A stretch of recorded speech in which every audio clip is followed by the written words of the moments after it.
Hey guys, Joe Bonamassa here. We're talking today about the late, great Dickey Betts, a man who inspired me from a very early age. And I'll tell you this very quick story. It was 1983. My father was able to talk the owner of Coleman's nightclub in Rome, New York, letting a 6-year-old, yours truly, sit in the back and watch the Dickey Betts solo band, Chuck Leavell on keyboards, and I believe, correct me if I'm wrong, I believe Butch Trucks was on drums that evening. And they were but sharing the bill with the Greg Allman Band, and they were on the I'm No Angel tour. So it was the Toller Brothers and Greg. Changed my life. It was the first, legitimate, professional, holy crap, legendary gig that I ever saw. And Dickey Betts came out and killed, could sing so well. And his guitar playing, one of the great things about legends like Dickey Betts, and they all have one or two things in common. One, they have a very distinct tone. And two, they can be identified in one or two notes. B.B. King, Eric Clapton, the list goes on and on. Hendrix, Jeff Beck, Dickey Betts. And Dickey had this really great style that was derived from the Gibson Les Paul. This is a Sunburst Les Paul, which he did play a lot of Sunburst Les Pauls throughout the 70s. He's known as a gold top player, but if you look at old photos of Dickey Betts, probably 73, 74, it's a Sunburst Les Paul. And there's rumors that Jessica was a Sunburst Les Paul. There's photos of a Sunburst Les Paul live at the Fillmore West or East.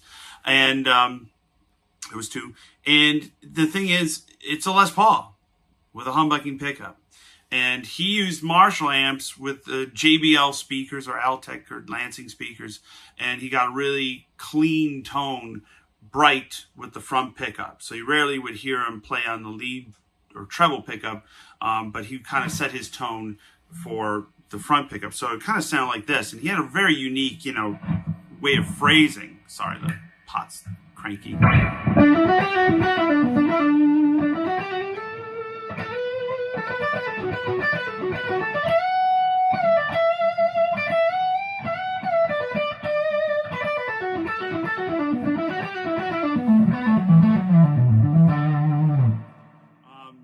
People would say that's the country scale. That's the way I learned it. Was it the relative minor, whoever, if you're playing in D. Sorry, the guitar is cranky, like me. And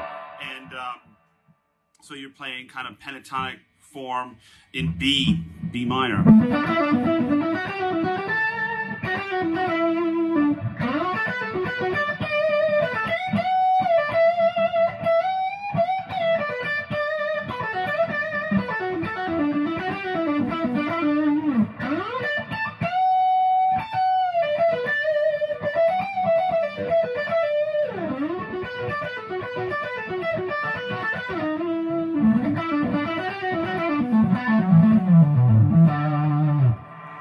Mistakes are free. Dickey had a great way of playing like a pentatonic trill and then stinging a note,